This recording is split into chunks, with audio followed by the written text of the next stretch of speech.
गोस्वामी श्री तुलसीदास जी के साहित्य में एकमात्र गीतावली ऐसा ग्रंथ है जिसको सरकार ने स्वयं अपने मुखारविंद से गाया है। आपको पता है? पता है?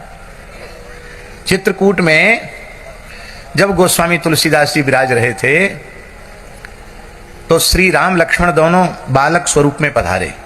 श्याम गौर बालक के रूप में सुंदर श्रृंगार, सहज सुंदर तो है ही हैं, और सुंदर श्रृंगार करके युगल बालक पधारे और पधार करके उनकी वाणी बड़ी मीठी थी, बड़ी मधुर थी। कुछ गा के सुनाया। सरकार खुद ही गावे तो क्या कहना। तो कहा बाबा हम आपके पद को गाएंगे, हमको एक पद लिख के दीजिए, कल हम उसको अपने ढंग से ताल स्वर में गा के सुनाएंगे। तो गोस्वामी जी ने एक पद लिख दिया तत्काल, और एक पद लिख करके उनको दिया, इसको तैयार करके कल सुनाना। तो ठीक समय से श्री राम लक्ष्मण फिर आ गए और गा करके सुनाया। तो वो ज्यों ज्यों पद लिखते चले जाते त्यों त्यों सरकार दूसरे दिन जैसे कोई विद्यार्थी तैयारी करके आता है, गा के सुनाता, गोस्वामी जी आनंद में झूमने लग जाते। और क्रमशः ठाकुर जी ने ही ग्रंथ गीतावली पूर्ण कराया।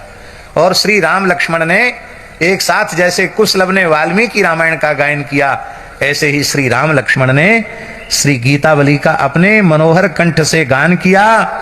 और जब ग्रंथ पूर्ण हुआ तब गोस्वामी जी को, ये ठाकुर जी की लीला है, ये इसी को कहते हैं वैष्णवी माया, जनमोहिनी माया।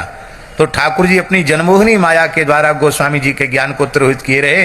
वो अब तक यही समझते थे कि ये मधुर मधुर श्याम गौर दो बालक हैं और बड़ा मीठा गाते हैं, और रोज सोचते कि इनका नाम गाम पूछेंगे, लेकिन आते ही रूप माधुरी में ऐसे आसक्त हो जाते कि कुछ कह ही नहीं पाते, बस सीधे पद सुनने लग जाते। आज निश्चय किया कि आज जैसे ही पद पूर्ण होगा तो इनको पकड़ करके पूछेंगे, भैया कहाँ से आते हो, कहाँ रहते हो, क्या नाम है, कौन तुम्हारे माता पिता हैं, इनसे बैठकर थोड़ी देर बातचीत करेंगे। लेकिन महाराज जी गीतावली का आखिरी पद जैसे ही पूर्ण हुआ, दोनों बैठे बैठे अंतर्धान हो गए। जब बैठे बैठे अंतर्धान हो गए तब आपको विरह व्याप्त हो गया।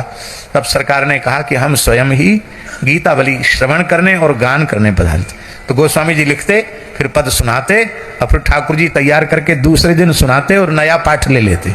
बोलो भक्तवत्सल भगवान की। तो यह ऐसा अद्भुत काव्य है कि जिसे सरकार ने अपने श्री सुकोमल कंठ से गान किया है। इसलिए संतों ने कहा है तुलसी साहित्य में मक्खन है, नवनीत है गीतावली। बोलो भक्तवत्सल भगवान की।